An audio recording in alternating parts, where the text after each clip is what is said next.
Okay, we're live on a Wednesday. Fingers crossed. Can you guys hear us?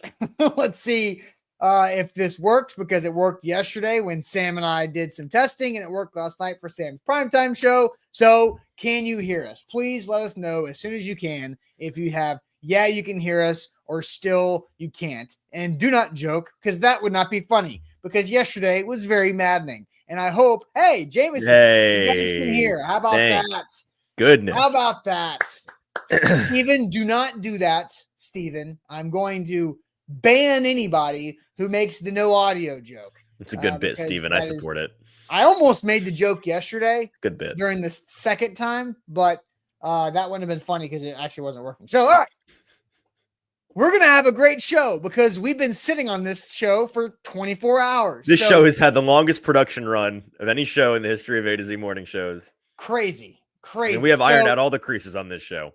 It is a Wednesday. We will not throw shade today because we threw shade yesterday because our show audio would not work for no reason in particular. If you were listening to our silent film, you saw our shade yesterday. Except for the I Like Turtles and Bucks Bad NWI take and Mike Singletary can't win with them, can't do it. Just lost our minds. Absolutely. Yeah. All right. So we're going to have a good one today. We're talking about Brian Callahan doubling down on a controversial comment. But that's actually not the Titans' biggest concern surrounding that comment as the loss to the Jags continues to have a bad smell left in its path. And so, Easton, we're about to dive into all of these things. You've done a lot of really good, interesting deep dives. Now that you've had extra time to do that, you already had a deep dive on this topic. Now you've just gone even deeper. So we're going to have a good show. And it is Wednesday, which means sports trivia. So and Jeff says, I say we skip the magic bucket. Well, you know what? We've got another episode of Survivor tonight, and Sam Phelan's on the show tomorrow. So who knows what tomorrow's going to bring? We might skip the magic bucket again because we might have other things to talk about. We're running out of options for Sam. He's either off the show or he makes it to the Final Four. So, you know. I don't know how they're going to do it. I don't know how they're going to vote.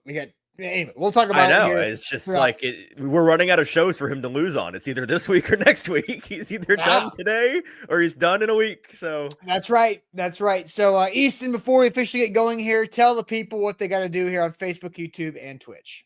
Hey, good morning, people. You got to like the show. Help us out on Facebook, on YouTube. Hit that like button. It's the little thumbs up underneath our faces on your screen. It's very helpful to us. It helps us get as many live eyeballs on the show this morning as humanly possible. We got to make up these numbers from yesterday, as there were only 30 of you sickos watching our silly silent film. So help us out. Like the show on Facebook, on YouTube, and then jump into the chat. We want to hear from you guys. We missed you over the past 24 hours. Andre, Curtis, Brad, Steve, Rashid, DeMarco, and others. American Toff, I see all you guys. Welcome in. Join them over on YouTube in the comment section, and let's have a good show this morning. Yep, let's get it going officially. Welcome into A to Z Sports, powered as always by the BetMGM app. I'm Austin Stanley. He is Easton Freeze, one of our Titans reporters for A to Z Sports.com, and we are Nashville's on-demand sports network, going live weekday mornings at 8 Central Time on Facebook, YouTube, and Twitch. Links to the show segment by segment on our Twitter X timeline. Also hit us up on Instagram, TikTok, and Threads for more great Titans content. Got to thank our sponsors. They make it happen for us, and they help out all of you. Wilson County Hyundai, make them a part of your new car buying process in Lebanon, or wilsoncountyhyundai.com. The Bone and Joint Institute, boneandjointtn.org, the region's destination for comprehensive orthopedic and sports medicine care. Farm Bureau Health Plans. Get better with Farm Bureau Health Plans. You can do that by using our link, fbhp.com/ATOZ. And TDOT, join TDOT to help keep Tennessee beautiful and find a solution to end littering across our state at nobodytrashestennessee.com. So before we dive into the Titans conversation and the deep dives that Easton's been doing for about 36 hours, Bork brings it up. Survivor doing a 2-part finale. Not sure how that works, but I guess we'll see. So for those who have been following Sam throughout this football season, Sam has been on Survivor. If you haven't known, he is in the final 6. He has already filmed this, obviously, because he's been on this show the whole season, but he's in the final 6 as of last week when they had the highest rated Survivor episode ever. It was good TV, man. Last week with Operation Italy. And this has been phenomenal TV. And so Sam's on the final 6. You have tonight is a 2-hour part 1 of the finale. I don't know what they're going to vote down to. but then you're going to go into do. next. You do. Yeah, Sam has explained this to us. Tonight is basically a double episode. So the way the traditional episode goes, you have drama and then a challenge and then drama and then tribal council, right? And somebody gets voted off. They're basically gonna do that twice tonight. The first hour will be that, and then they'll do it all again for the second hour, and you'll vote off 2 and get to the final 4. So 6-4 by the end of tonight. So and then next week, same thing. First hour will be drama, challenge, drama, vote. And then at the end, you get to the final 3, and then they do the whole jury picking the final 3 thing. Yes. Okay. So that's good. So that is information that I did not have. So because I never know, this is my second season to watch this. So we will see if Sam, who is on the show tomorrow, is making it through to the finale, which is next week, right before Christmas or not. So yeah, as Burning Devil says, must watch TV tonight. I would agree. And Andre says, I don't think Levis is here for long. Him getting the W at the detriment of the team isn't good. So, who lasts longer, Sam or Will Levis? It looks like one guy might go to the wire, where I thought there for a second at halftime of the Jags game, the other guy was dead. We thought we'd put that story to rest like a month ago. And then Austin and I both during this past game right before halftime were like, oh no. Should have taken the odds on the long shot odds on Sam there for a minute, because suddenly it comes roaring back. That's right. All right. So let's dive into the Titans conversation here, because on Sunday after the game, the Titans lost 10-6, and man, it was as ugly as it could possibly be. And Brian Callahan walks to the podium and straight up says a lot of positive things were like the first half sentence that came out of his mouth. And nobody wanted to hear that. And I think anybody who heard that, who is a Titans fan or covers this Titans team or talks about this Titans team, is like, that is not the thing to say after your season low point scoring on the year. And it's against the Jags, who are the worst team in the NFL previously, and all that, right? So is there anything before we hear Brian Callahan on Monday, Easton, that you want to add before we dive into it? No, I have thoughts on the decision making from a media PR standpoint, but let's listen to what he had to say first, and then we can break it down. So Brian Callahan Monday, when talking about the positive things from the post-game press after the game, after watching the tape, it's the loss was tough to swallow. There was a lot of things, and I know maybe the choice of words on something being positive in a 10-6 loss. I get that that's not well received, but I challenged the team to do a lot of things in this game the night before the game, really sort of across the board at all positions, and they really answered the bell in a lot of the phases and a lot of the things I had challenged them on. And that part to me was really encouraging because, to do the things that were asked and rise to the occasion in a lot of areas that I asked of them was something that was positive to me. And at the end of the day, how do you have so many positive things over the course of the game? You hold a team to 0 points through 3 quarters.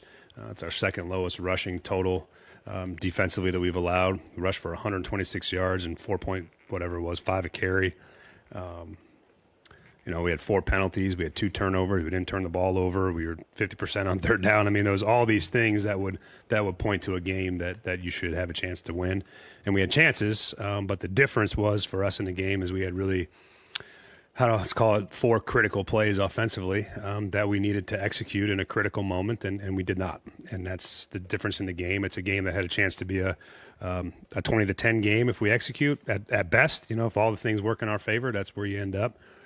But we didn't do a good enough job in those critical moments of making the plays that are necessary to win a tight game. And that's the hardest part for me, is to sit here and watch the tape and see so many things that I asked of our team and they delivered on, and then to see that we just, at the end of the day, it comes down to 3 or 4 plays in critical moments that we didn't execute. And that's hard, because I think that we're still trying to build a program, and still trying to build something that's sustainable, that we can try to continue to improve on. And I look for the things that would show me that that's happening. And those are the things that I concern myself with, on top of obviously winning the football game. But there's a lot of other things that that I have to look at and judge and determine where's good and where isn't, and where it has to be improved. So that's ultimately where I've come after reflection and watching the game a couple of times in all three phases. So there's Brian Callahan, right? So he's not wrong, right? Right. I think that's he's super not wrong, actually. Yes, he's actually right about everything.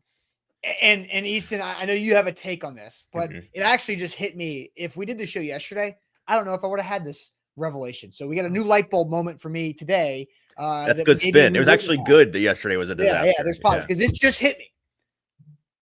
Brian Callahan went through the same thing that you went through on your first post-game show. Brian Callahan was thinking, we're still building a program. We're still going through this. He was too zoomed out in big picture about the whole thing instead of what just happened. Yeah. And we were both super right. So, but here's the reality of it. But it's not the right time or the right audience to share that message. That is a off-season message. That is an off-season message. Well, no, it's actually a Monday morning message. That's my issue with it. He said at one press conference too early, because there's two elements of this, right? There is the narrative timing, knowing your audience element of it, and then there's, are you right? And so when he went to the podium on Sunday and said that, everybody and their brother in this media market jumped on the opportunity to rail him for the objectively poor choice of timing with those words. That statement that he gave and then doubled and tripled down on Monday is a Monday morning press conference, 24 hours later when everybody's had a chance to calm down. And when he said it on Monday, it worked. He had the space and the platform to not just say that we did a lot of positive things, but sat there for 2 minutes and explained, here's what I mean. Here are the things. And you could tell in the room it was well received. It was not well received, obviously, in the room 24 hours before. And so that's like PR training 101. That's just a poor choice on his part. But what I did, and Jameson in the comments says, I read Easton's article yesterday. Interesting perspective that the positive things are actually an indictment on him. Thank you, Jameson. And I recommend everybody go read my article. Yeah. Titans coach was right in controversial postgame comment, which is actually what's most concerning. One of my favorite ones I've written in some time for A to Z. And the reason why is because I took a different tack on this than I think pretty much everybody that I heard on the radio or that I saw writing. Instead of being mad at the narrative decision, which everybody jumped on, I judged what he said by the merits of it. Because it's one thing to say it at the wrong time. It's another thing to say it and be wrong, and it's just cope. So that's what I did in this article. I kind of broke down. Let's go into this for positive things. Yeah, because Anthony Malley brings this up and he says, pump the brakes, guys. Why are we sure he is right? He said, did so many things he asked and were positive, but the Titans lost. He did so many garbage things also. Why is he right? This is a stretch. I think that's Anthony. The whole thing, because Anthony's comment is basically the whole plan for today's/yesterday's show topic and conversation was that's the problem.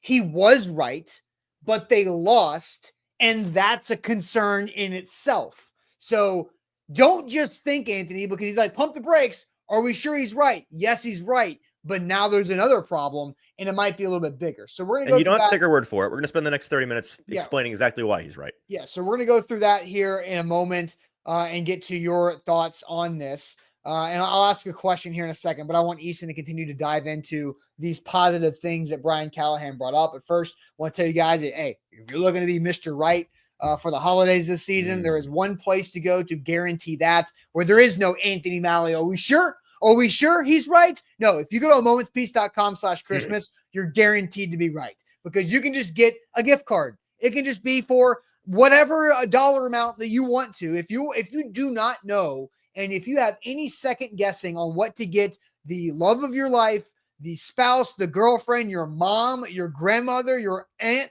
whoever it is, the woman in your life, myself, or you or couples massage, because You're talking about Mr. Right. I'm talking about Mr. Me in the salon chair. What are we talking about? Whatever you want to do. But if you want to guarantee a win this holiday season, amomentspeace.com/Christmas is where to go for you to win, because it is fantastic. My wife and I were there 2 weeks ago getting a couples massage, which is incredible. We try to get like 3 to 4 couples massages a year, depending on timing.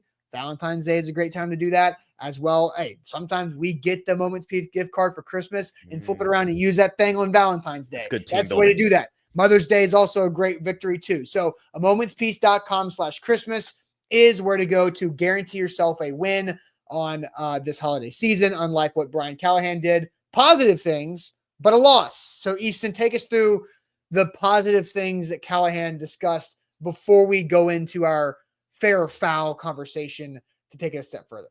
Right. So as Anthony asks, what are these positive things? How could there have been so many positive things despite a 10-6 loss? And that is what is most concerning. So before we talk about why it's concerning, we have to identify and affirm these positive things. There's a laundry list of things that have plagued this team. Most of them for pretty much the entire year, some more recently, but these have been long-standing issues for the most part for the Tennessee Titans. And it's been a lot of games of whack-a-mole where in one game they'll fix one thing, but the other 3 things will be a disaster and ruin the game. And then they'll fix those things, but the other thing pops back up. And for once, they got most of these things to work in tandem in one game. And that is what's so shocking. So the things: 4 penalties in this game for the Titans. Second cleanest game that they've had all year long. They have averaged 8 penalties per game. That is 5th worst in the NFL. Second worst in the NFL, last I checked. Their greatest defensive strength all year up until last week was their interior run game. It was a nightmare last week. They basically lost single-handedly on their inability to stop the run between the tackles. And then in this game, they kind of returned to form, right? Had their second best run defensive performance of the year. Offensive line in this game had their cleanest day of the year, allowing just 4 or 5 pressures. It depends on if you check PFF or NGS. They disagree on the actual number, but only 4 or 5 pressures. Levis was sacked just twice. Both of their averages for this year, I don't have to tell you, much, much higher than that per game. The defense generated 2 turnovers, just the 3rd time that they've had multiple turnovers in a game this year. The offense, for their part, did not give the ball away at all, just the 2nd time they've done that all year long. And they won the turnover battle by 2, which is just the 2nd time they've won it at all. Not by 2, but just won the turnover battle. 2nd time they've done that all year long. Their special teams, they were finally normal. We've been begging for them to just be normal, and they were finally normal. There were no big issues. There was an illegal formation penalty, again, called on the kickoff, which, side note, is a penalty they keep getting, and it's not a penalty. Because they keep getting apology emails from the NFL saying, our bad on that. Right. They can't say it, but we can say it. The league keeps apologizing for getting that call wrong. It's not the Titans' fault. So the special teams, not an issue in this game at all. They had a 50% conversion rate on 3rd downs in this game. They are 26th in the league over the entire course of the season on converting 3rd downs, just 26% of the time season long. But in this past game, 50% on 3rd downs. For reference, number 1 team in the league season long right now is the Kansas City Chiefs. They are just shy of 52%. So that is a really, really, really good rate to be batting 500 on 3rd downs. And then finally, the defense, far from perfect in this game. Don't get me wrong. Especially that touchdown drive left a good bit to be desired. We know they're banged up as well. But at the end of the day, they held their opponent scoreless for over 3 quarters and then ultimately held them to just 10 points in the game. And at the end of the day, the bottom line is that every defensive coordinator in the league would sign up for 10 points allowed every single Sunday all year long.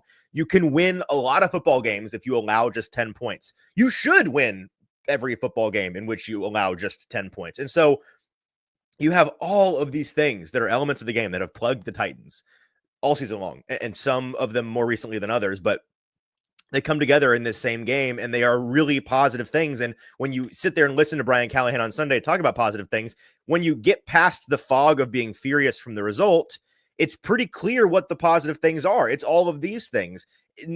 One last thing, Austin, before you respond, my friend Zach Lyons, he actually went into a database and put these conditions in to just see how unlikely it is to lose.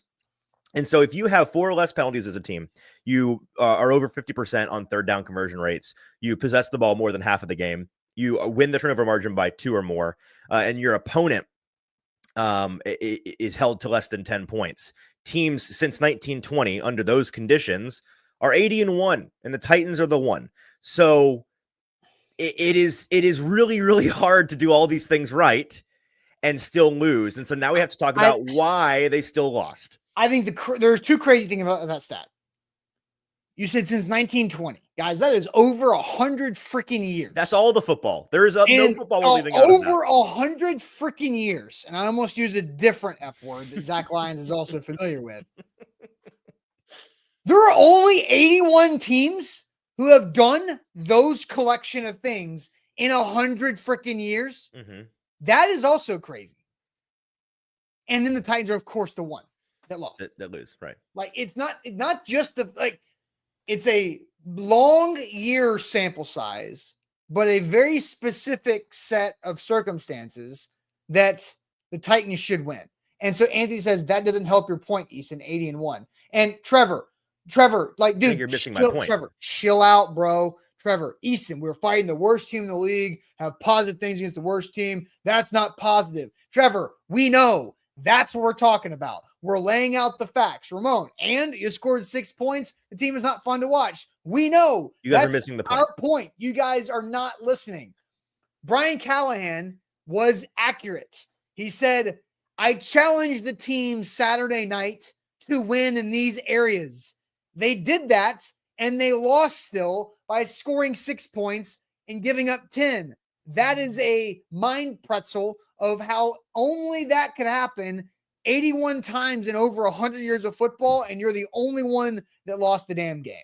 So that is the biggest concern, because I would love for Trevor and everybody else who's freaking the hell out about Easton laying out these facts to read the title of the show.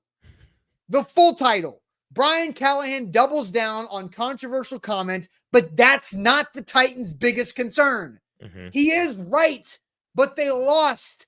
Red flags. If you want to go TikTok, red flags, yellow flags, orange flags, green flag, how many red flags do the Titans have right now? Because they're the only team in over 100 years of football to lose in this situation. That is a massive, massive sound the alarms, sirens rolling, and it's not the first Saturday of the month if you get that joke too. There are big problems here. Yes.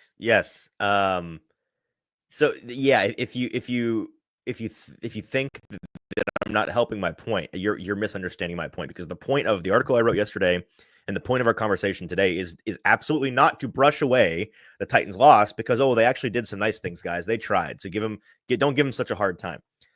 Not at all, right? The point of affirming and identifying these positive things that Brian Callahan was talking about is to point out how damning an offensive performance this was, because when you manage to do so many things well, things that you've struggled with all season, and you still lose 10-6, not just to a division rival at home, but to the worst team in football, to the worst defense in football, there must be at least one corresponding thing that you did horribly. And in this game, it was the Titans offense in key moments. So we're going to break some of those things down. And yeah. I saw some people in the chat asking, what was the actual stat again on the 80-1? I can repeat it for you guys. So in games since 1920, where your team has 4 less penalties, 50% or better third down conversion rate, you possess the ball more than half of the game, and you win the turnover margin by 2 or more. And then your opponent, I actually forgot to leave. I left this one out the first time. Your opponent is less than 50% on third down conversion rate and scores 10 or less points. You are 80-1 in those games since 1920, and the Titans are the one team that have managed to lose. So, Austin, we can dive into. It's a rare game to put together in the first place, and then you lost it. I don't know how many games there have been since 1920, but there have been a lot more than 81 of them. They're like 250, I think, a year season. Right. Maybe closer to 300 now with, I don't know, plus 17. So there have probably been like 25, 30,000 games of football since 1920. That would do the math. Now, look, they used to play 14 games. Okay. There's been between 20 and 25,000 games. Yes. We're talking about 80 of them. Yes, 80 freaking games. Okay. I think we should go ahead and honestly, like, the fair or foul conversation, I don't even know if we should really ask that question. I think we should move to the next one, Easton, because I know you've got a lot of video and examples, and we've It's show got and tell more time. clarification for the audience. But we want to ask you guys this question, and that is, what's the bigger problem with the Titans offense right now? Mm-hmm. Is it the coaches or is it the players? And I think we have to understand that both have not been good enough. But when I see a lot of people, and we've talked hot seat for Brian Callahan Monday with Zach and I, Easton, you and I reacted to the Bill Barnwell article last week. So there is a lot of heat on Brian Callahan coming from the outside, but then there's the players as well. But I think this is an interesting conversation. Who or what is the bigger problem right now? Is it the coaching or is it the players? We'll get to all those reactions and comments here momentarily. But first, I'm going to tell you guys about the Bone and Joint Institute, boneandjointtn.org, the region's destination for comprehensive orthopedic and sports medicine care. Whenever you get hurt in life, you have to know who you can turn to and who you can trust. And the Bone and Joint Institute as a one-stop shop for all of that. They have all the experts, the doctors, the physicians, the rehab specialists, and the resources all under one roof in Franklin, Tennessee, right off of I-65 and Highway 96. So whenever you have that injury, that's where you should turn to and trust them. I've done that as well throughout my last couple of years. I've had some injuries as I get older, some things that are just starting to break down that you have to manage differently as well. And the Bone and Joint Institute has helped me out, and they can do the same thing for you online to book an appointment, boneandjointtn.org. We're also brought to you by BetMGM, the sports book born in Vegas. Sign up today using our bonus code ATOZ Sports to get up to $1,500 back in bonus bets if you don't win your first bet. Whether you're cheering on the Titans at the stadium or watching the game at your favorite Music City sports bar, you're always going to be able to get in on the action. If Easton can speak this morning with the BetMGM app right in the palm of your hand, nothing better than a Titans win. Nothing like the thrill of winning at BetMGM. Enjoy the best parlay selection options, boosted odds specials, daily promotions, so much more. Download that app, BetMGM, today. Sign up using our code ATOZ Sports and experience the football season like never before. BetMGM, an official partner of Tennessee Titans. All right, I'm about to put out a poll on YouTube so we can get that data. But the question is, what's the bigger problem with the Titans offense right now? Is it the coaches or the players? The coaches or the players? Easton, I will let you head to the chat as I put up the poll so we can get some percentage numbers on this. What are people saying? Coaches versus players for the biggest problem of the Titans offense right now? Ed, Rooney, and Eric all say it's the players. Daniel says it's the playmakers. Quarterback and Levis are the answers from Melissa and Chef. So one player in particular. Corey disagrees entirely, thinks it's 100% the coaches. Darius says, what's the question? We just repeated the question. Blocking, says IR Hoshi. So it's the players up front. Titans, Kyle says it's the players. Curtis says it's the players. Andre says, you got no dogs on this offense. Mario thinks it's the coaches. Ashley thinks it's Levis. Curtis says you got no quarterback, so it's on him. Denise, says both aren't on the same page. Hassani, very strong, says poor coaching, period. Coaching 100% from Brock. So certainly a lot more players than coaches in the chat. Steve says coaching as well, but I'm seeing a lot of players and a good bit of Levis in particular from our YouTube and Facebook chats, Austin. All right, so I'll let you go first. I did put up the poll. I want to give the poll a little bit of time to mature on this. It still has just now and 34 votes on the poll timing, so we'll give it a few minutes. Okay. By the way, King VC jumps in with the super chat. Says lock in, like the show. If you haven't liked the show, do it yet. Do it now on Facebook and on YouTube. And he says it's the players. So Easton, what is your answer here? I know you've got showing your work on the math problem, so you can take us through that at your need. Yeah, ultimately it's the players, and that's not to say that the coaching, the play calling is perfect. It is not, but really my argument is largely going to be made by what we're about to show and tell from this game. So I'll let the footage do most of the talking, but I think if you read my article yesterday, which you can still read now, you understand why, if we're talking about this game in particular, the onus is on the players because the opportunities were there. And it was largely not just the players not executing, but for the most part, individual players, and it wasn't the same person over and over, but individual players making a critical mistake and blowing up a play by themselves. A lot of terrorist behavior out there on the football field by individual players. So it is ultimately on the players. The coaching staff is not free of guilt entirely, but I can't sit and watch the tape on Monday like I did and say, this is a super poor coached team nearly as strongly as I can say these players got to get it together and arguably stink. So show and tell. Okay. All right. So let's go through some, and I think we have a video from Callahan himself talking about the missed touchdown. So let's hear him explain his perspective on it first, and then we can look at the actual plays themselves. The one where Will doesn't see Chig, and then the last pass to NWI. Are those the kind of plays that he has to hit? Maybe more so the first, even if he wants to kind of take that next step. The first one, certainly. I mean, that's a touchdown play that we have to hit, and that's part of playing quarterback, and that's one that I'm sure he'll tell you the exact same thing. That's where the ball needs to go, and that's a big moment in the game on a fourth down. The second one, was actually it was a decent throw to the corner to Nick, and Nick kind of got both hands on it. Tough catch. I don't want to. That is not a gimme catch, but that's a catch that in a critical moment, if you want to win the game, those are the plays you have to make. And the other part of that is progression-wise.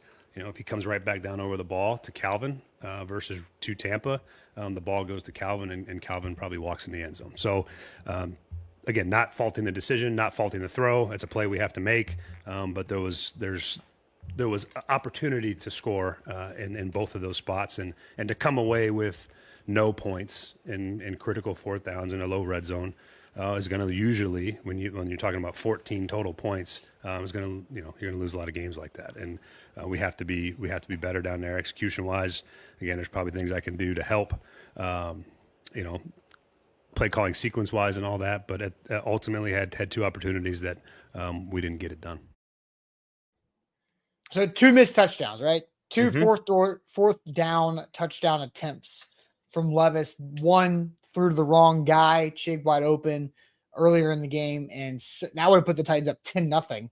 And then the second one was the off the hands, through the hands of NWI at the very end of the game when they had to have it. So Easton, kind of continue your show and tell here. Yeah, so let's look at both of those plays. And if you're watching with us live, you'll see this on your screen. If you're not, time to turn your phone on and actually watch.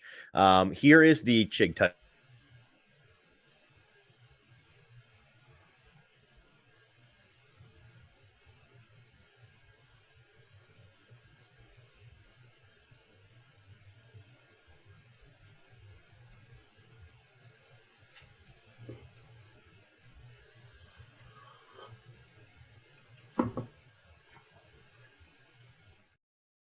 To the right side.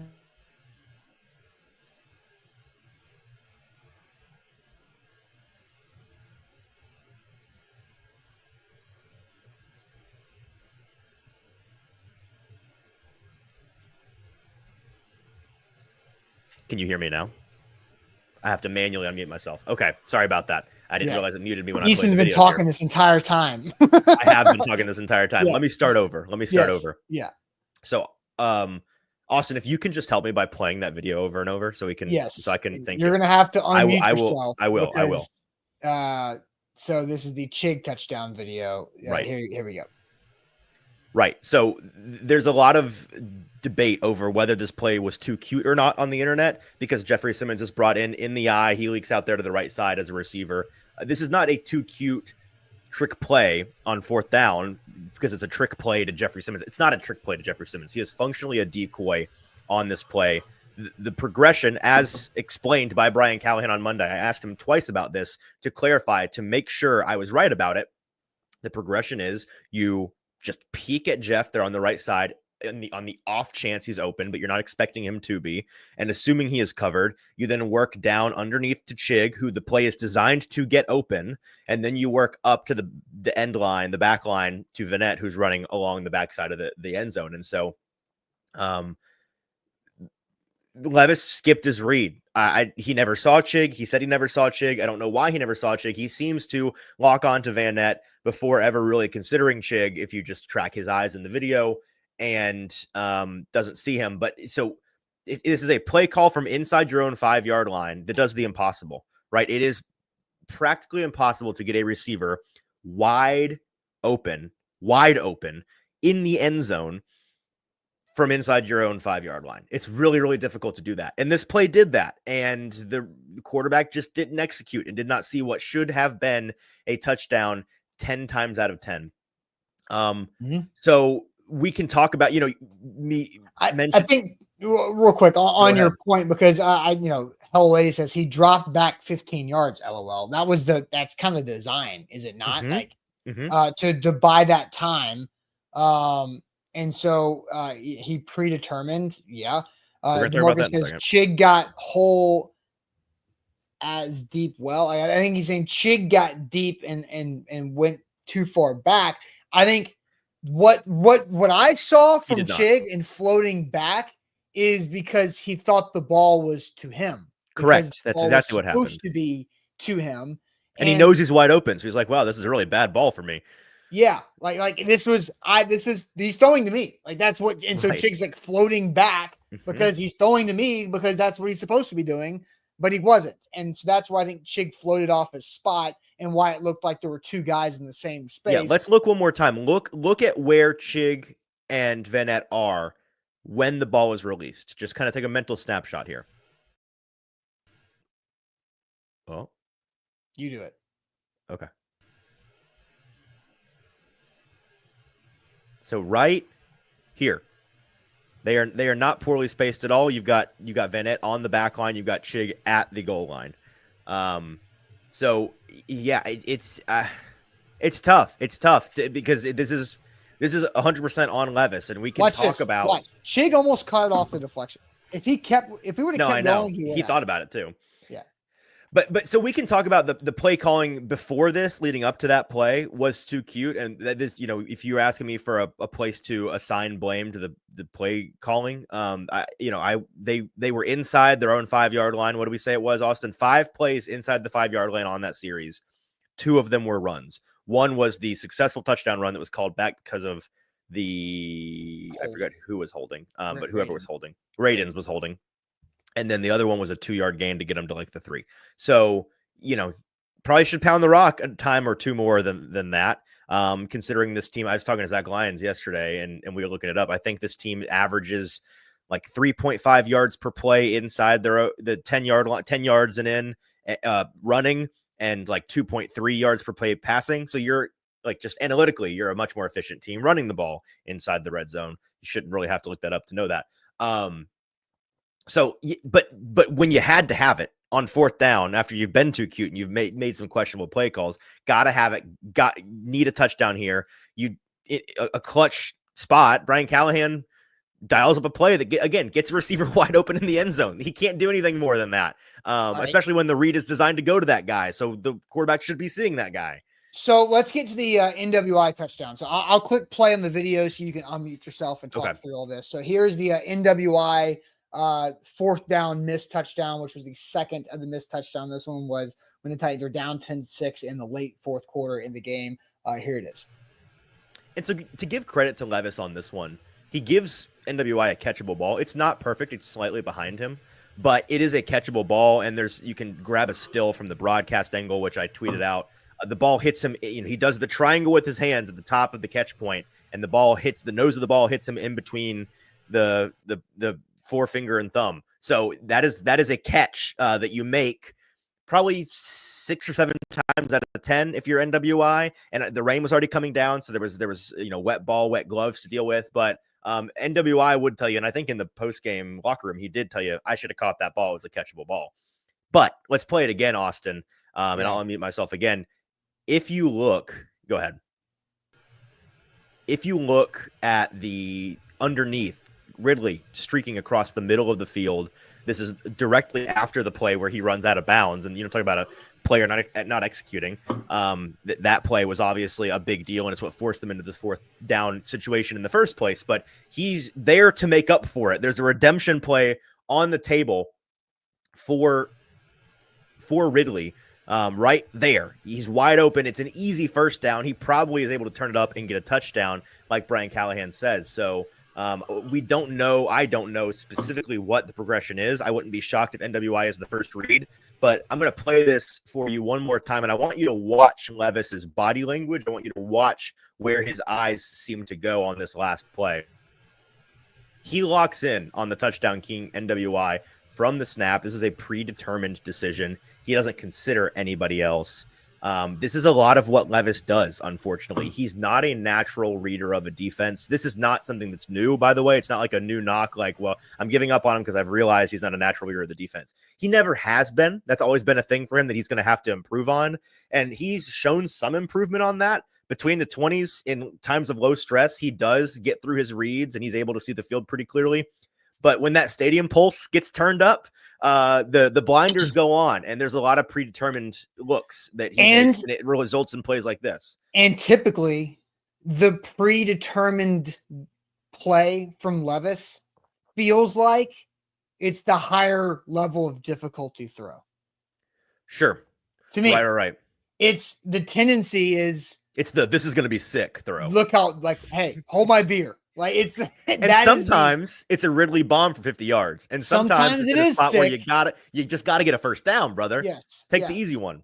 And so, like, it's the moment, right? And I think this is where you look at Will Levis and you look at all the things that surround him, and the fact of who he is, what he's been on social media, how he's been with the gimmicks and stuff, and the being big, like gimmicks of like the mayo and the coffee and the banana peel. I'll leave that for the Zach shows. The things that he has admitted was him trying to do too much.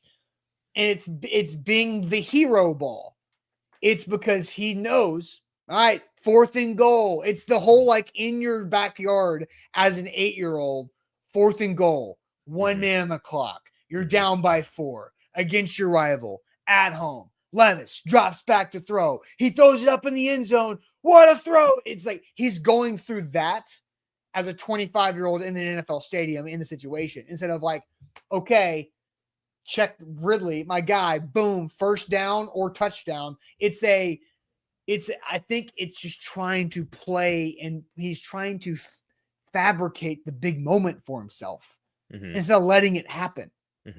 Yeah, and so I understand that. I do want to push back just a little bit on the first play we showed, the Chig play. That is 110% a Will Levis problem. That is a touchdown that he misses. The NWI one is not entirely his fault, and it's actually not technically a bad decision.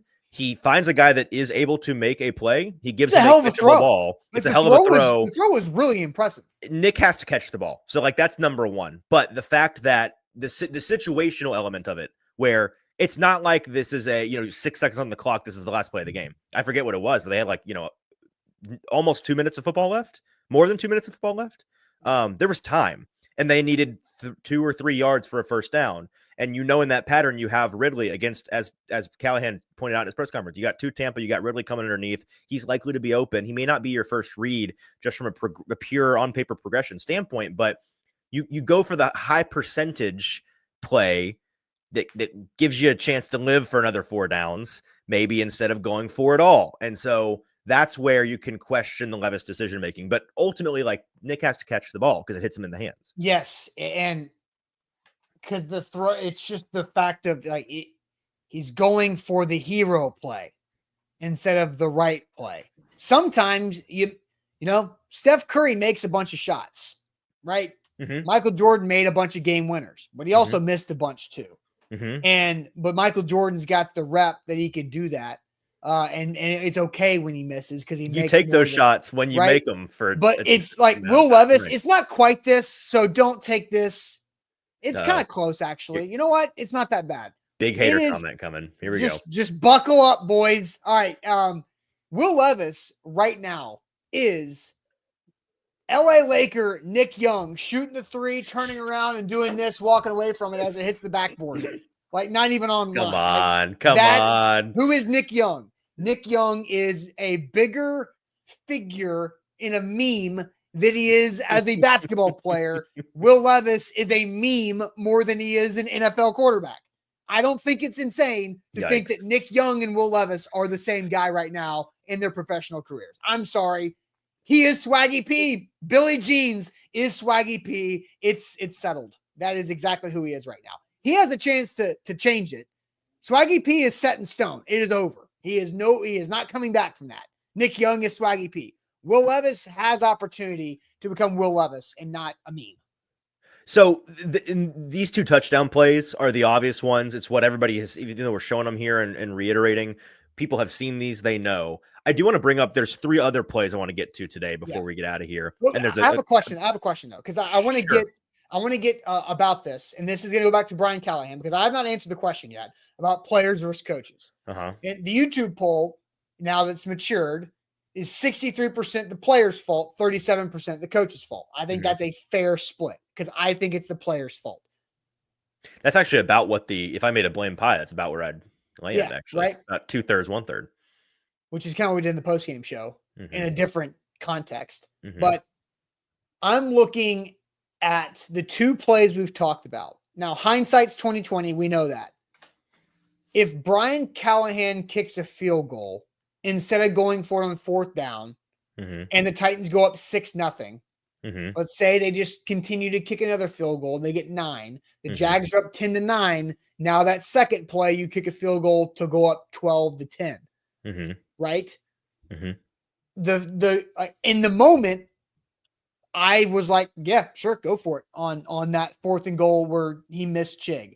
I think there's a little bit of managing your players and knowing who you're coaching, where I think with Will Levis right now, you just got to get points. Like I think early in the game, I think I'm deciding with hindsight in hand, I'm deciding that I think you have to get points early in the game when you have a chance to get points, because I don't know if he's going to make the right throw and the right decision on the 4th down that you drew up perfectly. Now, Mason Rudolph, I honestly think I go for it on 4th down because I think Mason Rudolph makes the right read to make the right throw to Chig there. But I think with Levis in the first half, I'm going to get points where I can get points no matter what, because I want to just stack point opportunities as the game goes on. So in the 4th quarter, I put myself in a better situation on how to manage the hero ball nature of my quarterback. Again, I'm making this decision with all of the hindsight in my disposal. So I do admit that. It's so funny you say that because I'm kind of tempted to go the other way. I think they should have gone for it on 4th down on their opening drive. I think they should have gone for it on 4th more than they did when you think they should have less. Because I just like to play the numbers. Your odds of going 0-2 on 4th down are relatively low. Your odds of going 0-3 on 4th down are really low. And so like getting touchdowns would be nice. I think ultimately the point is you probably have to lean one way or another on the extreme ends of these, on the spectrum here, with a team that is flawed. And so, yeah, Callahan's kind of calling a game like this is a team that can have some nuance in their decision-making and pick and choose their spots. They're not maybe good enough to pick and choose their spots. Or consistent enough. Sure. Clayton says Austin casually dissing Levis, saying Rudolph is better. No, I'm not saying Rudolph is better quarterback than Levis. I'm saying I do trust decision-making and reading defenses from Mason Rudolph more than I trust Will Levis. Oh, I do that too. Yeah, right. I mean, that you should, because we've seen it. We've seen 3+ games of Mason Rudolph. If you could put Rudolph's brain in Levis's body, then you would have something. Or if they could tag team it out there and Mason could make the decision, whisper into Will's ear, and then let Will throw the ball. We're going to have an off-season lobotomy, and we're going to have to swap it. And I don't know if that's how lobotomies work. I think it's something. Yeah, lobotomy does not remove your brain; it just breaks your brain. Kills it. Yeah, but if we could have Mason because Mason can make the decision, he can't make the throw. Will can't make the decision, but he can make the throw. So it's pick your poison on that front. But so we've got a clip from Callahan and then 3 other plays I want to. Yeah, we're gonna get to that in a second. Maybe haven't seen yet, which are pretty interesting. we're going to get to those plays, but first, I want to tell everybody about Farm Bureau Health Plans, fbhp.com/ATOZ. If you're looking for health coverage and better benefits and better coverage for a better rate, Farm Bureau Health Plans can help you out with it, regardless of your situation, whether you're single, entrepreneur, or independent contractor out there by yourself, you need extra coverage. Farm Bureau Health Plans got you there. You have a growing family. Maybe your family's empty nesting, you and your spouse. You need that next level of coverage. Farm Bureau Health Plans can literally do it all. They've been doing it for Tennesseans for 78 years and can make it easy for you. You go to fbhp.com/ATOZ to get started. A health assessment that's like 5 pages and not that difficult whatsoever to fill out. Then you get a quote and you decide, what do I need? What do I want? What do I prefer? What are my priorities in my health coverage? And Farm Bureau Health Plans can cook it up right there for you on the spot. Get started today by using our link to get a quote, fbhp.com/ATOZ.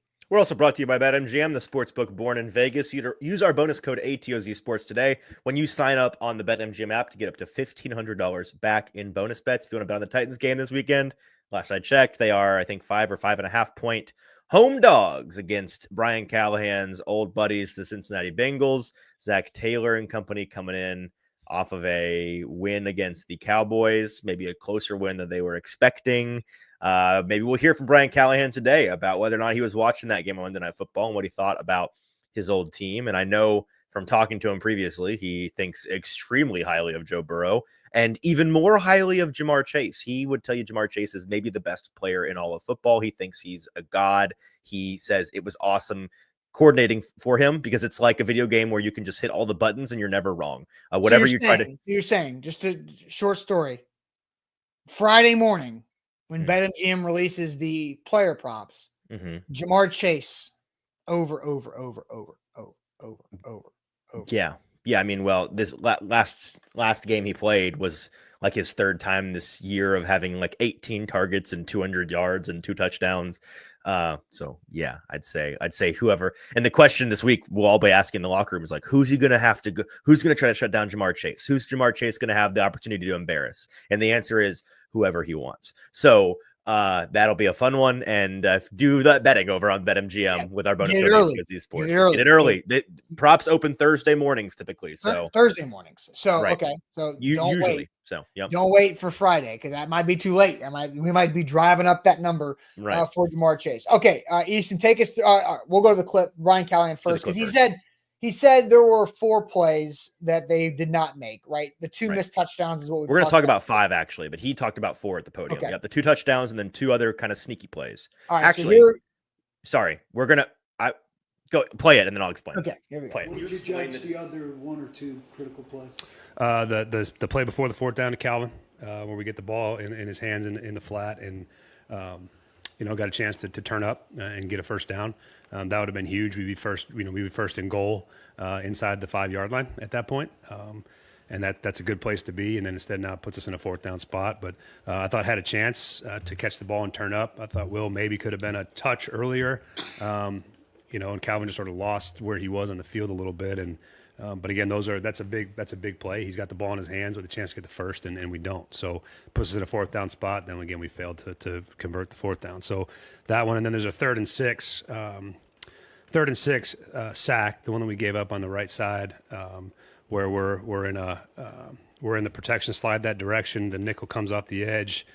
Nick's got to block that guy. It's a nickel off the edge. We got to block him. And then downfield, we got Chig for what's probably a 30-yard gain, and you got Calvin for a touchdown. And so those are two guys kind of wide open on a big 3rd down as we cross midfield that, again, just an overall execution with a chance to convert that 3rd down in a big spot for an explosive gain on either side that, we fail in the protection element of it was disappointing. But those were probably those couple of plays were the biggest sequence plays that, we left on the field that had chances to help us win the game. So there you go. So the 2 plays he mentioned, we'll show one of them. The one I want to actually show people is the MPF missed block and what was open downfield. I haven't pulled the Ridley one. That's the one that probably has been played the most on the internet. Everybody knows the play. So we can briefly talk about it because Austin, you and I had a split second reaction or real-time reaction to it on Sunday afternoon right after the game. My opinion on it has changed. I don't know if yours has. At the time, I was kind of like, I think that's at least 50% on Levis for not getting him the ball quickly enough. But having heard Brian Callahan talk about it, having heard Calvin Ridley talk about it, realizing that Ridley, by his own admission, misread the defense pre-snap, thought that he would have somebody trailing him, chasing him, and so he had to run very fast, where he did not, and he could have run much slower than he was. Yeah. And given him the chance to turn the ball up upfield rather. And he knew the moment it happened that he misread the defense. Okay, that's on Ridley. And Callahan says Will doesn't really get the ball out late. Really just has to give himself a chance to turn upfield. Throttle. That's on Calvin. It's on Calvin. Yeah, that's how I feel. And on Sunday, I did not say that. So I thought before knowing what Ridley said, I thought it could have been 50-50 on, the ball could have been out earlier, but Ridley's got to throttle back. So, and Scott said they did try to force to Ridley. And we texted about this during the game. I felt like throughout early in the game, they did. Yes. They were trying to get Calvin Ridley in the end zone against his old team. Like there was end zero around doubt about that. You had, they were doing everything for the guy. Thing. Like they were. And so like, that's a little weird, but he is your best receiving threat. So it's also not weird, but it did feel like because of the opponent, they were forcing it a little bit more that would have been natural. Right. In every game, you are forcing it to Calvin Ridley because he's a guy you should try to force the ball to. Yeah. But they were doing it in like a cheeky way against in a revenge spot. You could feel it, right? It was a little bit different. So, that's that play. The other play, we'll go ahead. I have two plays that he did not bring up that I want to bring up. But first, the play where NPF sees a blitzing nickel coming from the county over, knows he's coming before the snap, is aware that's his assignment, sees him coming for forever, and then he's coming, and here he is, and then he just olays the guy, says, "Come on through." The bouncer of the club is saying, "We're not even carding you, buddy. Get in here." Let's play that one. So here we go. This is the play. Let's start by looking at the sack. I'm gonna start it again here. The nickel is coming. NPF knows it's his only assignment, and this has been on tape all year long with him, Austin. This is not like it was just a good decision in the moment by the nickel. This idea that with NPF, all you have to do is go speed to dip. He can't lower his shoulders, and he can't get his feet reset in time to be able to block this. This is a thing that he has dealt with and been beaten on multiple times this year. So this is just good film study by that nickel. He did his job, and it gets Levis killed. So now that we've paid attention to NPF, I'm not done. I'm not done. Okay, you go in on your boy, and then we can talk about that, because what's important here is not the sack; it's about what the sack kept them from being able to do. For sure, but first, I would rather play with 10 people and just get penalized all the way until we got to do something else. I cannot play with them. Cannot win with them. Cannot coach with them. Can't do it. That play is the video game glitch stance that I went off on in a halftime show where he just walked and allowed a dude to walk right by him. I can't do it. I would rather play you and I on each other's shoulders in a trench coat like we're on freaking Scooby-Doo in the 60s than play NPF at right freaking tackle. I am done with this guy. He should have been cut months ago. It's so pathetic. He should be retired from the game of football so he can go pro in his other job, which is fantasy football, which I hope he's better, because this guy sucks. And he is so bad. He is a detriment to this entire football organization. Sorry. Noted. So fair and noted. Back to the actual video. And I've seen people online say this. I've seen people in the chat say this. Well, Levis can't hold onto the ball that long. Wrong. He has to hold onto the ball that long because it's the design of the play. And if you look at the other 5 guys blocking for him, they are giving him the time necessary for the play to work. All it takes is, again, NPF blocking a guy half his size for just even a moment. It doesn't have to be a good block. Just any resistance would be nice. But what it kept them from being able to do, and this is why Brian Callahan brought it up as one of the critical failures in the game, was let's look downfield. So don't pay attention to the sack. I know that's the eye candy, and it's hard not to watch the car crash going on near the quarterback. But down the field where the receivers are running open, 2 of them. On the left side of the offense, right? So on both sides, it's going to be Chig and Ridley. They're both going to be running. They line up on the left side of the formation. Excuse me. Yeah, sorry. They line up on the short left side. They're going to go on vertical routes downfield, and then both guys are going to break to opposite sides of the field, so to opposite sidelines, running deep. And so here we go. You've got them both down here at the bottom. They're the ones running vertical. Ridley top of your screen, Chig bottom of your screen, and you see them break off. If MPF allows for even another half second in the pocket, you've got Chig for 30 yards and probably more because of his ability to run after the catch. And you've got Ridley for a touchdown, man. You got Ridley for a touchdown. This is the same. It's not the same play, but it's the same route concept that Ridley runs in the Houston game where they get the massive third down chunk play. Look at him streaking. You got a single high safety, by the way. Pay attention to the safety at the left side of your screen here. You've got him in total conflict here, man. You need this to be a too high look against this route pattern. You've got him in conflict. He has to choose between Chig and Ridley. He chooses Chig. So if Will sees Ridley and goes Ridley, it's a touchdown. It's a walk-in touchdown. And so this is a massive critical error that, again, you want to talk about terrorist play? This is a tackle being a terrorist on a play because the play is awesome. It's schemed up well. Everybody else on the field the other 10 players are doing their job beautifully. It's there for the taking.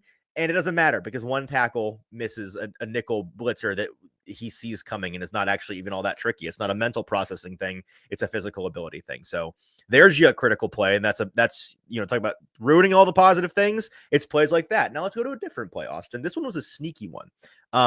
Actually, I'm going to save that one for last. Let's go back to, we've mentioned more than once, you and I's conversation on Sunday in the game day shows. We sat at halftime talking about just mouth agape, jaws on the floor. What were they thinking? Will Levis just got murdered on our screen 10 seconds before we come on to the air.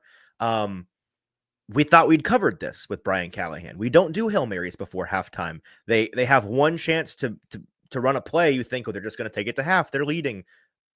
And they take a shot downfield right before half, and you get Levis killed. What's going on? Is Brian Callahan is this the latest data point in the Brian Callahan is in over his head and doesn't know what he's doing saga? The answer is no. We said at the time, this doesn't make sense. There has to be something more to this. And there was. It wasn't a Hail Mary play. It was the same play we saw them run against Buffalo earlier in the year. So to refresh people's memory, here's the play right before half against Buffalo, Mason Rudolph, the quarterback. It's a block play to Ridley. You've got everybody running verts downfield except for Ridley, who stops up. Actually had a decent chance before he started the lateral game. If he had just turned the jets on, it might have worked. And then you got Hopkins throwing the ball and whatever. It doesn't work. But look at the way that they run the routes. You get Ridley breaking in. You don't have to block for as long as a Hail Mary, not at all. You just have to block long enough for a traditional deep shot when you've got the guy wide open. So it's not even hard to get the ball to him. But Hopkins was set up as like the option pitch man, right? He was. He was the trailing pitch man that went too far. Yeah. And so this is the play against the Jaguars. They're running the same play. I know that they are because I asked Brian Callahan, and he said, I basically said to him, what the hell were you thinking running a Hail Mary? I thought we covered this. And he goes, what are you talking about? I didn't run a Hail Mary. I ran the block play to Ridley that we ran against Buffalo earlier in the year. It might have even had a chance.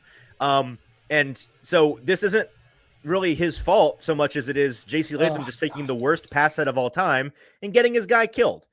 So this is on J.C. Latham, this play 100%. Well, we thought it was a Brian Callahan, what are you doing play calling decision? It's actually just J.C. Latham. All you have to do is be a normal blocker for once. That's not fair to J.C. Latham. On this one play, you have to just be a normal blocker, and he doesn't do it. And this is why you saw J.C. Latham so mad at himself after the game, is because of plays like this. All right, I'm going to call timeout. I want us to play this, and I want us to watch the end zone angle. J.C. Latham jumps after the fumbled football like he's a fat kid jumping into the pool. I just want you guys to watch it. Easton, you can play it, and we'll unmute ourselves when it happens. So just watch J.C. Latham, the end zone angle. All right, so obviously here we're going to see what Ridley would have been open. It is the exact same play. Mm-hmm. To the other side, looked like. Yeah, he breaks the other way, but yeah, same play otherwise. All right, now watch JC on after Levis gets just drilled. Because Levis fumbles, doesn't he? Just watch the body movement of JC Latham after this. It's really good. That's really funny. I want a screen cap of Jason. He knows that he effed up in that moment, and he's like, "I'm going to save it. I'm going to be a hero for the team. I'm getting on this ball." Dadgummit. That's great. I hadn't even really considered that part of the play. Okay, I have one more, and I know we're kind of running long, so let me get to this last play. This is the sneakiest. We have to. Yes, we do. This is I'm hammering home the fact that these players just aren't executing opportunities there for him. This was the sneakiest opportunity in the game. Curtis is right. The Titans are just a meme team. This is all they are. They're the meme team. Yeah, they are. And you know what? At least we get to sit here and laugh at them and do some funny film study during the week because that's all that's left for us to do. This last one is the sneakiest missed opportunity in the game. It was one of their 4 penalties. They only committed 4, and that's good. But at least one of the 4 was another terrorist action by our favorite offensive lineman terrorist, Nicholas Petit-Frere. Oh, God, another one. So here we go. It's a play that's blown dead immediately. Levis not happy. False start on MPF. Oh, darn, guys. What's the missed opportunity here? That they didn't get to run the play? Yes, because let's pay attention. Pre-snap. Who's that in motion? That's Calvin Ridley in motion. Who's taking off after him? Let's play it again. Who's that? Oh, is that the Mike linebacker chasing after Calvin Ridley on a play it again? Where's Calvin going? A vertical route with a single high safety. That's what we call a winner, folks. That's what we call eye candy for an offensive coordinator. You talk the chess game of football, trying to get matchups that are advantageous to you. Calvin Ridley on the Mike linebacker, single covered with a single high safety. Look at how Levis reacts. He's so mad. He knows that it was there. It's probably a touchdown. Ridley's going to get 7 yards of separation on this guy downfield, and it's going to be up to the safety to make a play. Watch the end zone angle here. Watch Will's reaction. Oh, he's so mad. He knows it's there. So it's these little things, man. It's these little things. And if you just don't jump off sides. Easton, how much money did you and I lose on Calvin Ridley props that were there? At least there. I put 2 units of my money that were there for the taking on any of these plays. He makes just one of them, and we hit most of those escalator props. So if you dive into the tape, folks, I know here's the end point of my thesis, the closing statement. I know a lot of people in the comments today are question coaches versus players agreed with me that it's mostly the players. The coaches are not abdicated of all responsibility, but for the folks that said coaching, I challenge you to maybe rewatch the game, maybe dive into the film a little bit, just see what catches your eye. And these things like this are why guys like me on Monday go and watch the film and come back saying, I know the coaching's not great, and I know it's easy. It's always easier as a sports fan to admit to yourself the coach ain't got it, because coaches are super easy to replace. They don't cost you against the cap. They're out there and available for the taking. It's much harder to admit that your quarterback don't got it, or that your players don't got it, because replacing your quarterback is much harder, and it's expensive, and it takes time, and it takes drafting, and it takes positioning. And so I think this is, frankly, an example of maybe some fans wanting it to be the coaching more than it really being the coaching. That's how I feel on this Wednesday morning. I would rather play with 10 people and just get penalized all the way until we got to do something else. I cannot play with them. Cannot win with them. Cannot coach with them. Can't do it. That was from Jonathan. Jonathan said, play it again.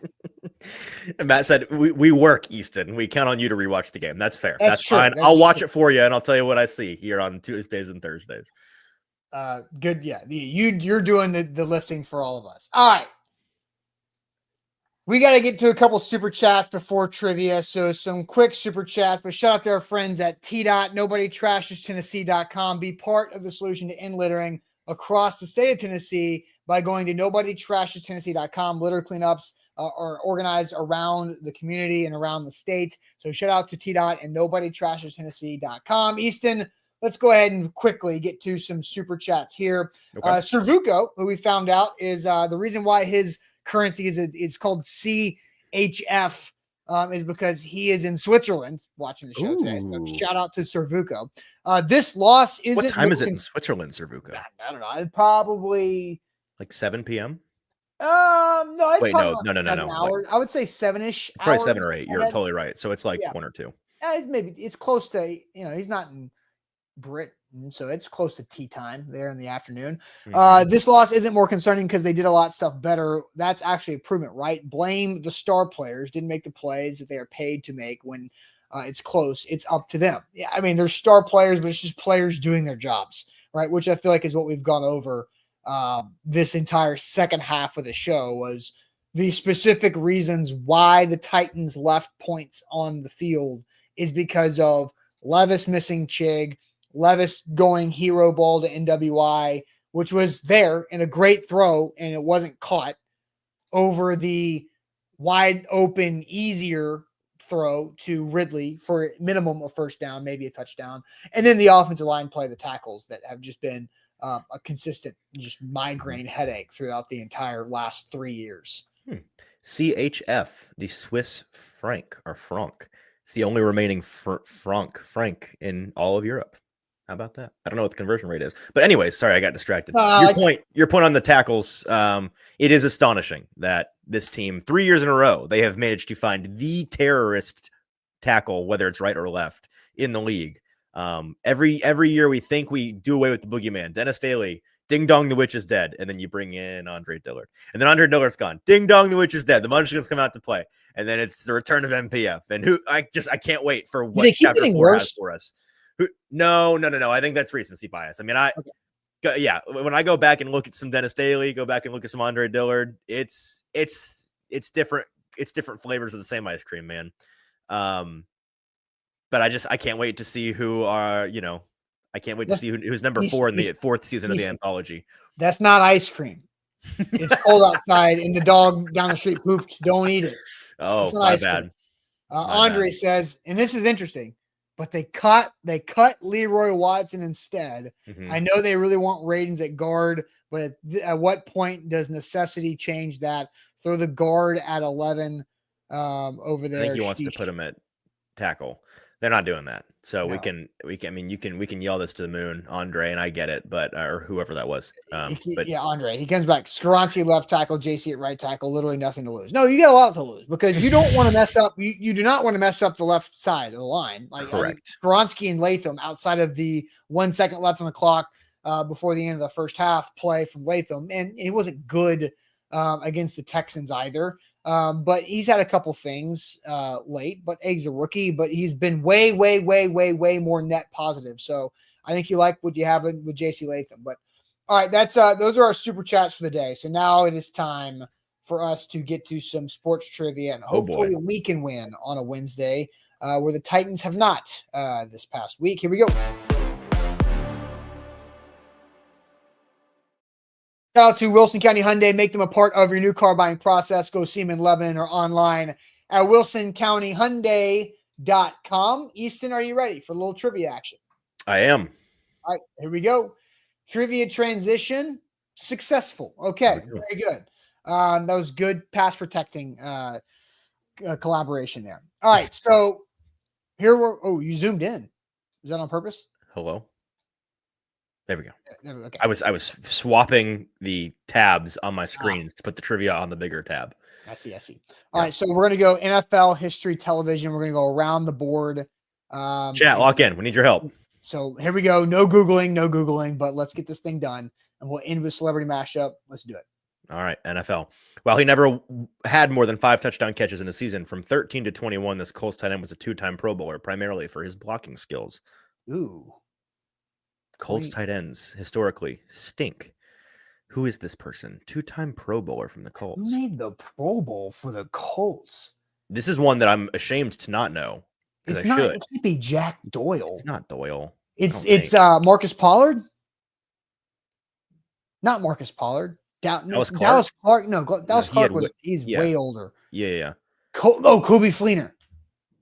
Kobe Fleener. Are you sure?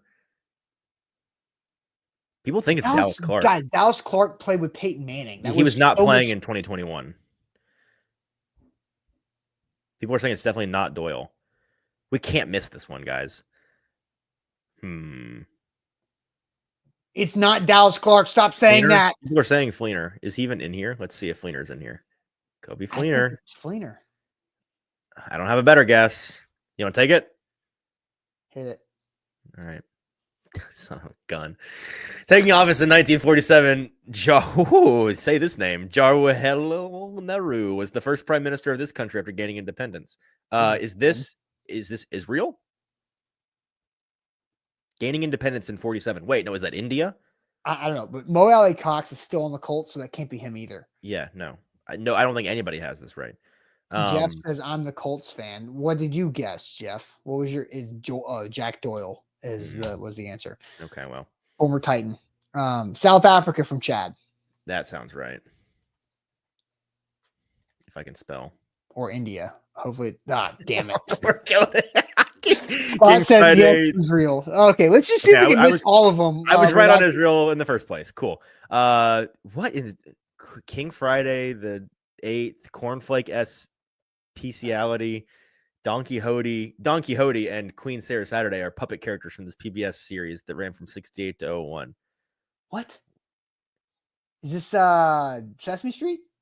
No, Sesame Street's still running. PBS puppet characters. What are we doing out here? It's Mr. Rogers. Oh, that's on me actually. That I should have. Mr. Rogers. Roger. Wait, Mr. Rogers' Neighborhood.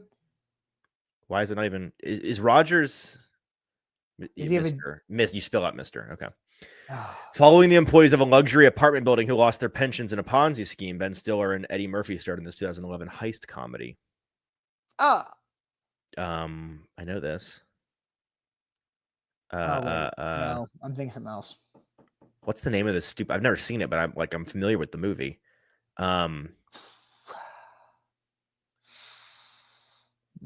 Not good. It's not. There's one that has Owen Wilson and Eddie Murphy that I can't. It's not that one. Rashid says money, or no, Tower Heist.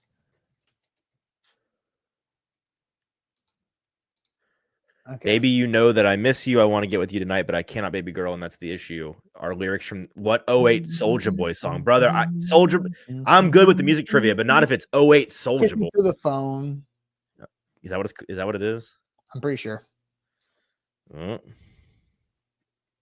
I don't know what the song is.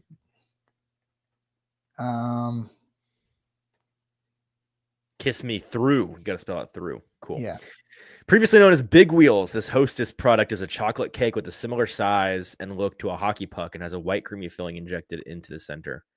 Once again, we're back to the Hostess standing gas stations where I don't ever visit. I have no idea. I just have Kiss You Through the Phone stuck in my head. What is it with the? There's been a lot of those aren't hockey puck shaped. Those aren't hockey puck shaped. This is talking about a round hockey puck type. Ring ring. Ding dong. Ho ho. Ring ding sounds right. Let's do ring dings. Cool. Damn it. I'm giving up on the street. Garrett Jones and Neil Walker led this 57-win National League team in RBIs. God, why is baseball still here? 57-win National League team in RBIs. Garrett Jones, Neil 2010? Walker. These Barstool people they do baseball all year long. They're just baseball people. I guess. This is not my bag, man. I mean, I know it narrows it down to half the league. National League team. The Pirates. Can I see the Pirates? Sure. Why not? Hey. Before becoming a 3-time All-Star with the Pistons, Richard Hamilton spent his first 3 seasons with this Eastern Conference team. What'd you say? Rip Hamilton started his career. Eastern Conference team. I want to say the Pacers. There's something very loud happening downstairs. Okay? I hear a power tool, but I don't know what my wife is doing. Is it the Clippers? What is your Eastern Conference? I don't know, man. I don't know. The Bulls? The Bulls. Bulls feels right. The Wizards, though. Damn it. We are sucking so bad. Holy crap, that's terrifying. There's still loud noises going on. I'm sorry. Is your wife sanding something in the kitchen? I think there's a hole being cut, but I don't know in what. This is the most disastrous trivia we could have had. And I don't even know this. I don't know who this is. That looks like Tom Brady, kind of like all of it. Ew, no. A little bit. Tell me it doesn't. Tell me that's what Tom Brady would look like if he grew his hair out. I'm telling you, it's not what he looked like. It's not bad. See, Clayton says Tom Brady. I don't know. The face is not Brady. My wife just texted me, sorry, it's loud. Yeah, me too, man. I have no idea who to guess on this. Courtney Cox and Hayden Christensen. Oh, Hayden. It's definitely Hayden. That is definitely Courtney Cox, too. Hayden? Yeah. Good call. Oh. Where did Courtney Cox go? Courtney Cox. What do we want to use it on? Jack Doyle? Yeah, Jack Doyle. Nearly 7 minutes. We went 6-4. It's so bad. That's an all-time. We've set the floor now for trivias. I'm gonna when we go to the Titans facility, I'm gonna do this trivia in real time with Sam and see how many he gets on his own. Can we see like the leaderboard and see how other people did? If we were just idiots, or if 33 people out of nearly 12,000 have gotten it perfect today. Okay, so it was tough, right? I mean, look at it. The most commonly got. Look at the celebrity mashup. We did really well. I mean, well, not the you one and person. I, but Shout them out. Who got that right? Somebody got it in the same text. Who was and that? Surprisingly, Jack Doyle was the second hardest question on there. And nobody knows Colts tight ends because they've sucked for the entirety of Big the Ten Colts. Jeff, who was just late to the answer. Who had that? I really want to give them credit. Jeff. Here we go. Matt Stolter, Courtney Cox, and Hayden Christensen. Yeah, Absolutely snap. That was pretty baller there, Matt. Well done. And 6%. And that's the one we know they can't cheat on. We know that's because he just looked at those faces, baby. He knew. That's right. 33 out of 12,000 is miserable. I mean, that's crazy. I'll report back to see how poorly Sam does on this because I bet he does just as bad. He'll get the baseball one, and then who knows what else. Burning Devil, Survivor tonight. We'll see what happens. We'll see what happens with Sam. Central. All right. 2 hours. Buckle up. Buckle up, Buttercup. And the chat did nail the ding dongs part. That was a you and I problem. The chat was all no. That was the question problem because my head went to ding dongs first too, but they're not hockey puck shaped. What are we talking about? I don't know. They're not shaped like a hockey puck at all. Are we sure that was even the question? Yeah, that's what it said. Where? What, the hockey puck thing? View correct answers. It was ding dongs, but they're not hockey puck shaped. I don't know. Chocolatey cake, right? Duh. Similar size and look to a hockey puck. Wrong. Incorrect. What are we talking about? Jake, Sam's goose is cooked. Perhaps. I don't know. Does it really matter after you? Do we want to give a prediction just for tonight as to whether or not he's alive for the last episode or not? Yeah. Here's my prediction. I think the next person to go is Andy. It wouldn't be shocking. I think because Andy is now flipping. He's done this like now 3 flipping. times. All he's done for 2 months is flip. I think Andy is next. Okay. Because now nobody thinks they can trust him, but also they're in that spot. And Jake says, "Ooh, Austin knows something." I do not. I do not know anything. We wouldn't be making predictions if we knew something. The only thing I know is what's on the internet from other people who don't know. Like I know Reddit one thing actually, based on the internet. Should we say the one thing we know? No, don't do that because I don't even. I know of at least one person that's not dead tonight, but well, actually, not even because if they're going to do 2 tribal councils, that person could be not dead the first time and dead the second time. So who knows? Yeah. I think Andy's the next person to go because he is also like the way the jury reacted to Andy flipped again with Operation Italy. I love that they knew immediately. It wasn't even shocking. Yeah. It was like Saul was like, "Oh, Andy flipped again." Yeah. So I think now if you do not want Andy to be with you in the final 3 because Andy has now started to pull moves. And so I think Andy's the next one to go. I understand that, but I'm trying to think just from By the way, I rewatched the last episode with my wife last night because she was busy and couldn't watch it the first time, and I was like, "You have And to." you're like, let's do it. Let's go. She's missed some of them this year, and I've been like, I'll just give you the recap. But that one, I'm like, you have to watch this one before you watch the next one. Like, I need you to actually sit and watch it. And rewatching it, the funniest thing in hindsight when you know what happens is they get back after Sam wins the reward challenge, and they go off and hatch their plot. Teeny and Sue and Caroline, they're all back, and they're like, they're going to try to wine and dine Andy. And then they say explicitly, somebody says they're going to try to get him to flip. And then all of them in unison are like, I'm not worried. He's not flipping. They're so confident. And it's like, how, even if you have the ultimate faith in the guy, what do you mean? It's all he's done. Have you guys been on this island for the past 3 weeks? All the guy does is flip. What are we talking about? That being said, I get thinking he'll be out, but like, Genevieve, there's only 6 people left, and Genevieve and Sam, are they really going to have it in them after he just saved their butts to immediately be like, all right, now we're done with you. You can be gone. No, it doesn't matter. I don't know if it's first or second tonight, but I think one of the 2 people gone is Teeny. And part of me is just wish casting that because after last episode, I want to see her go down in I would say a flaming glory, but I don't want anything about it to be glorious. So I just want her to go down in flames. Sue, I'm not predicting this, but like if I could just hand pick the outcome tonight, Sue and Teeny, goodbye forever. No, there's no. Why would you do that? Because I hate Sue. Yeah, Sue's the worst. Like, if you're all one of the other 4 people, you want Sue and Teeny to be there as long as possible. I'm not saying it's likely. I'm saying if I could pick who I could get off the show tonight and I don't have to watch them anymore, it is Sue and Teeny. Here's the most shocking upset pick. If we were to like from a betting standpoint, because you know there's Survivor betting odds. We know who's going to be number 1, right? Say what? You looking up the Survivor betting odds right now? Yeah, just because I want to see what the actual numbers are. Like if we had to place bets on who's going to go out tonight. So like obviously Rachel is the odds-on favorite, plus 160, because she's got all the things. She's got the idol. She's got which by the way, people have to spend those tonight. Sue and Rachel both have idols. They got to burn them. You can't use them once you get to the final episode, I think. Yeah, tonight. They have 2 votes to do it though, right? Actually, no, I think I'll double check with Sam, but I think he said you have to use them before you get down to 5. I think he told me that last week. They might have said that in the show. I'm not sure. Yeah. The point is, if Rachel were to somehow go home, would be, she can't.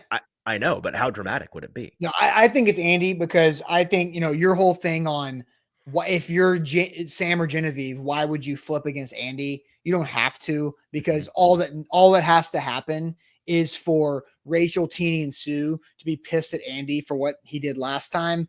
And Rachel uses her block a vote on one of Sam or Genevieve's vote to then automatically 3 votes is all you need for Andy to go home. That's how it works. All right. You know what? I have my official, we can be done, but I have my Andy's the next person out. That is my prediction. I'm going to make an oddly specific prediction here because I just reminded myself of the idol thing, right? Because I think that they have to play them on this next vote, the first vote tonight. And so I think the plan will be Sue, and nobody knows she has an idol. And it'll be like 5 votes on Sue, 4 votes on Sue that don't count. And then somebody will accidentally get boinked, but whoever Sue votes for is who got because Sue has an idol that nobody knows about. So that's my guess is like Sue gets the most votes, but she plays an idol. So somebody with 1 or 2 votes gets bounced. Okay. I think Andy's going home. That could be Andy. I mean, she could be Fury because Andy's the one that killed her best friend Caroline last week. So maybe Sue writes down Andy and 1 Sue vote for Andy because of her idol gets Andy to go home. And then it's like everybody feels bad for Andy. So Bork says Rachel's playing the block a vote because it's the last time she can use it. Now Bork she's also going to play her idol. Bork says the final 5 is the last time for idol, but Joshua says they do the final 6 for the idol. So there's a little bit of, I don't know which is which. If the block a vote's final time for advantages, but the final 5 is the time for the idol. I'm pretty sure Sam said you have to use your stuff before 5. I don't know. Pretty sure he did. They have said it on the show at some point. Like it has aired with the rules on their whatever idols or advantages. Yeah, it was 2 months ago, so who knows? Yeah. All right. Well, either way, watch it. It'll be fun. All right. That is it. Make sure you hit that like button, like the show. And we will catch you guys tomorrow morning on a Thursday. Buck Rising is live tonight for AZ Sports Primetime. Talk to you later.